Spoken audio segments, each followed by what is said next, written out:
in those pits. Big time problems for the 45. And that's exactly what we've been talking about. This is a tough day. Tyler's hot in the car. The pit crew guys jumping over the wall. They've done a great job on pit road all year, but just having that issue, and it always seems like it comes on the days when your car is the fastest.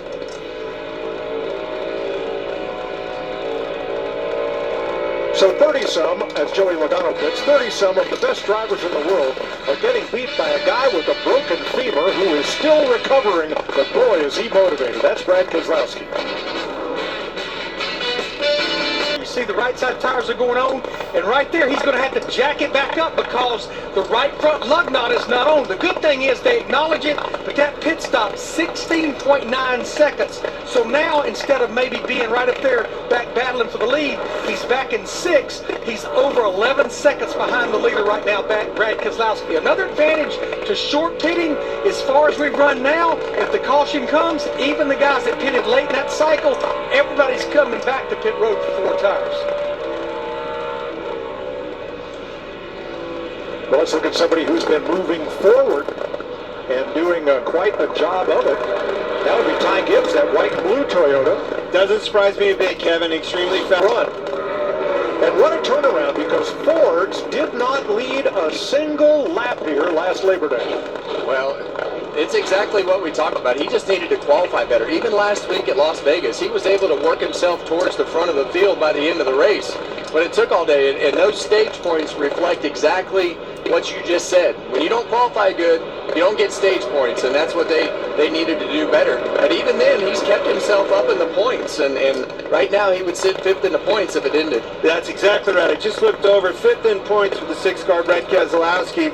Much better start to this season than we had last year. And his last lap was as fast as anybody on the track, with the exception of Tyler Reddick. Cedric and Elliott, 7th place. Being battled here. Byron holds down the last point-paying spot as we come to the end of the stage. 19 cars on the lead lap. Well, as Brad comes to the last lap of this stage, Kyle Busch right there, he's going to fight for his life to try to keep himself on the lead lap. And Tyler Reddick making up ground. Don't forget, he's got a lot fresher tires than these guys, but what a great first stage for Brad. That's an 8th place starting position for Busch that he's fixing to go a lap down. Hard to believe. Not much time in at stage 1. Here they come to the line, and Kyle Busch is going to stay on the lead lap. Brad Keselowski wins the stage. Second stage win at Darlington for Brad, who's a 2-time winner here. What a nice rebound from last week for stage winner Brad Keselowski. Don't let easy up front, having to compensate too much in the back. That second-ranked pit crew went to work to fix him up, Regan. Brad Keselowski spent most of that run just protecting tires, in particular right front.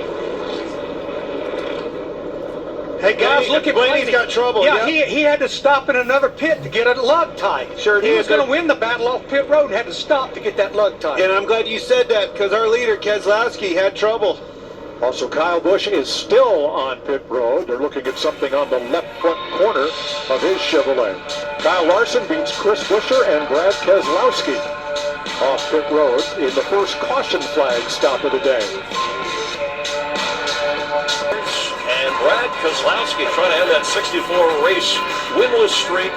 Remember, he broke his femur back in December, largest bone of the human body. He's run every race this year. He's finished on the lead lap for every race this year. And we're in turn 4. It's a great view with these racetrack fans to see around it. By the way, we're dressed like a couple of lost accountants, but it's 88 degrees and it feels like 105 or a lot more. And how about the guy who sat on the pole is sitting in a hot car right now? Yeah, super sympathetic to Tyler Reddick, who hasn't run the air conditioning or any cooling the entire race. They did put a bigger battery in.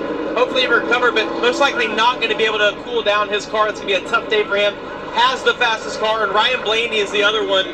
Listen, you think about the issues the 12 car had on pit road at Phoenix twice. They had to come back in. Come on, guys. We got to be cleaner than that.